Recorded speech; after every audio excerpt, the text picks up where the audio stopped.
हरियाणा चुनाव को लेकर जिस तरीके से घमासान हो रहा है, इस पर चर्चा करने के लिए अनुराग जी हमारे साथ मौजूद है। आपका बहुत बहुत स्वागत है। बहुत बहुत एक तरफ हरियाणा में आप लोग लगातार कह रहे हैं बेटियों के साथ न्याय होना चाहिए, खिलाड़ियों को निष्पक्ष होना चाहिए, तो वहीं दूसरी तरफ कांग्रेस पार्टी टिकट देकर के क्या साबित करना चाह रही है? देखिए, हम लोग शुरू से साबित करते आए हैं कि हम देश की बेटियों के साथ में खड़े हैं। भारतीय जनता पार्टी तथाकथित रूप पर और उनके जो सांसद जिन्होंने हमारी पहलवान बहन बेटियों के साथ में दुर्व्यवहार किया, दुष्प्रचार और अभी भी कर रहे हैं। ठीक। कुछ लोग तो कह रहे हैं कि ब्रजभूषण जी जाएंगे वहां तो प्रचार, वो प्रचार करने जाएंगे तो कितना प्रभाव पड़ेगा ये आप भी जानते हैं और भाजपा वाला भी जानता है। आप बताइए कि अगर मोदी जी और पूरी भारतीय जनता पार्टी आज कह रही है कि कांग्रेस की पूरी रणनीति थी, ये शुरू से कांग्रेस ही वो थे, ये वो, आप बताइए कि प्रधानमंत्री नरेंद्र मोदी जी मन की बात तो करते हैं, उन बेटियों की बात प्रधानमंत्री नरेंद्र मोदी जी ने क्यों नहीं?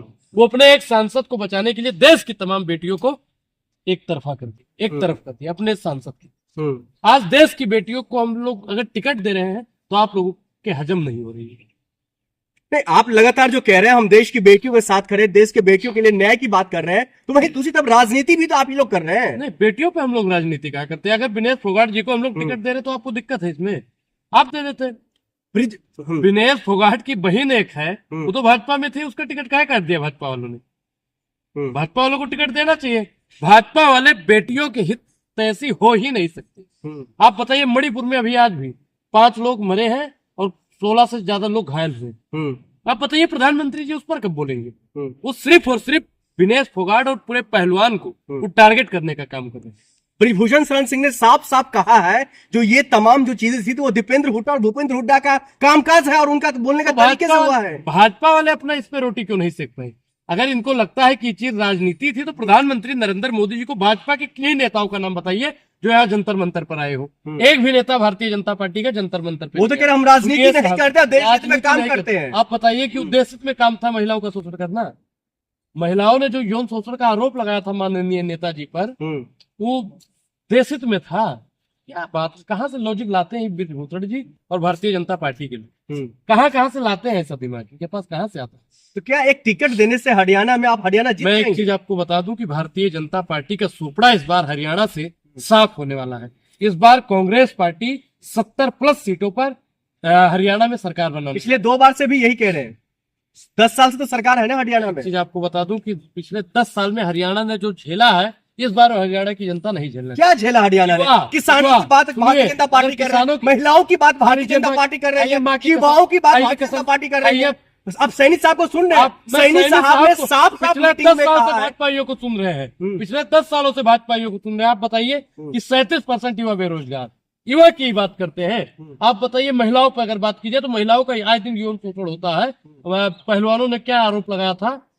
बात किया जाए अगर किसानों पे, हरियाणा के किसानों को दिल्ली में नहीं घुसने दिया, तो मुझे उम्मीद है कि हरियाणा के किसान भारतीय जनता पार्टी 2000 रुपए खाते में सीधे जा रहे हैं। आपके भी खाता में सीधा ही पैसे। अच्छा, मतलब आता है ना, वो कर रहे हैं। आप बताइए, वही तो मैं बता रहा हूँ। आप किसानों के बारे में अगर भारतीय जनता पार्टी सोच रही है तो आप जैसे लोगों को मिर्ची क्यों लग रही है? मुझे कोई मिर्ची नहीं ली, उनका एमएसपी का नहीं दुगना करते हैं। आप बताइए, अंकल चिप्स बनाने वाला अपने चिप्स का दाम खुद तय करता है। पानी का बोतल, बिस्लरी बनाने वाला पानी, वो अपना पैसा खुद तय करता है।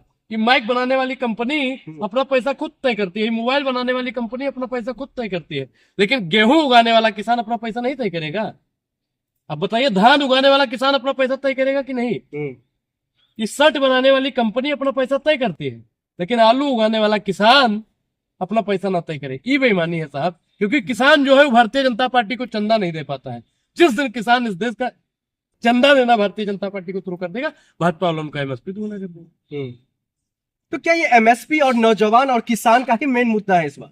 देखिए, हम लोग शुरू से जो हम लोगों की विचारधारा है, हम लोग युवा हित की बात करते हैं, किसान न्याय की बात करते हैं, महिला न्याय की बात करते हैं, श्रमिक न्याय की बात करते हैं, भागीदारी न्याय की बात करते हैं। जो हम लोगों का 5 न्याय की बात शुरू से राहुल गांधी जी कर रहे हैं। इस बार विकास की आंधी और हरियाणा में आ रहा है राहुल।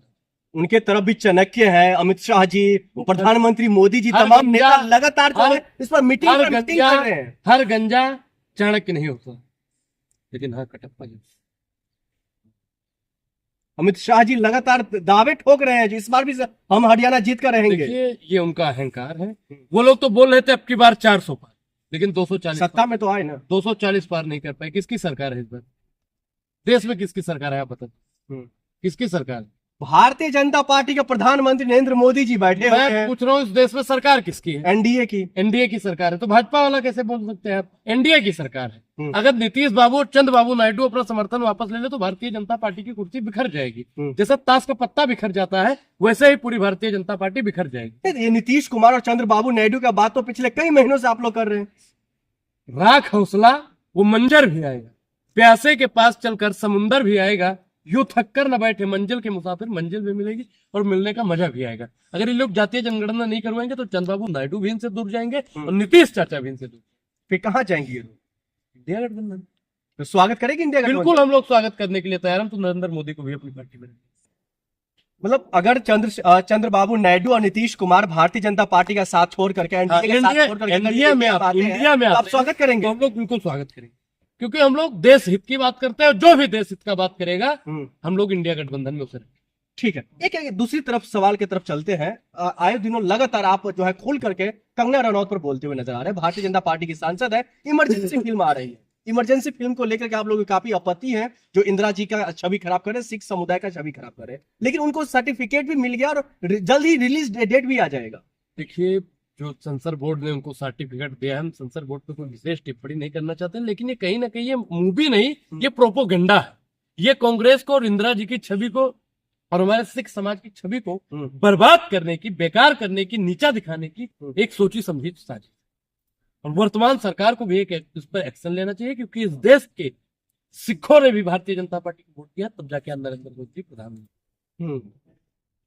तो सिख समुदाय का वोट भारतीय जनता पार्टी को चाहिए, लेकिन सिख समुदाय का जब अपमान कंगना रनौत जी के हाथों से किया जा रहा है, उनकी छवि द्वारा प्रस्तुत किया जा रहा है, तब भारतीय जनता पार्टी के प्रधानमंत्री नरेंद्र मोदी जी बोलने को तैयार है। लगातार सेंसर बोर्ड इस पर तत्काल कार्रवाई करे और इनकी मूवी को बैन करे, क्योंकि जो हमारा हिंदू समाज गाय को अपनी माता मानता है। हम लोग गाय को पूजने वाले लोग, और गाय से चंदा लेने वाले, गाय की बीफ, गाय तस्कर वालों से चंदा लेने वाले लोग, गाय का बीफ खाने का समर्थन करने वाले लोगों का हम लोग पूर्णतः विरोध करते हैं और पूर्णतः बहिष्कार करते हैं। इस देश में सबसे ज्यादा आबादी किसकी है?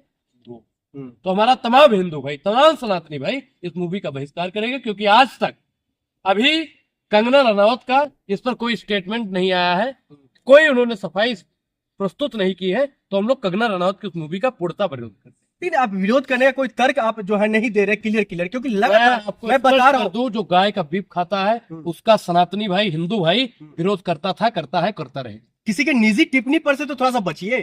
निजी टिप आप बताइए कि जो वैसे तो भाजपा वाला क्या कहता है कि हम गौरक्षक है और गाय काटने वाली कंपनी से चंदा लेता है, और इन्हीं की सांसद गाय खाने का समर्थन करती है, और फिर बाद में सांसद बनने के बाद में फिर जब इनकी मूवी आती है फिर कहती है राहुल जी हमारी मूवी को चाहे तो चलवा सकते, मतलब राहुल जी के आगे भीख मांग रही है। तो अब तो आप लोग लगातार कहते हैं जो मतलब मोहब्बत की दुकान, तो माफ कर दीजिए, कंगना की मूवी आने दीजिए। देखिए, कंगना अगर मोहब्बत के काबिल होती तो मोहब्बत की, मोहब्बत सबसे नहीं की जाती है, मोहब्बत उससे की जाती है जो मोहब्बत के काबिल हो। अभी तो शुरू से नफरत फैलाने का काम कर रही है, कभी किसानों पर अभद्र टिप्पणी, तो कभी महिलाओं पर अभद्र टिप्पणी, कभी पहलवानों पर अभद्र टिप्पणी, पूरे देश पर अभद्र टिप्पणी करने का अगर किसी ने काम किया है तो कंगना रनौत। ठीक है, आखिरी में मैं आपसे सवाल लेना चाहता हूँ, क्या नसीहत कंगना रनौत को लेकर, उनकी फिल्म को लेकर? मैं उसकी न शक्ल देखना चाहता हूँ, ना मैं उसकी बात सुनना चाहता हूँ।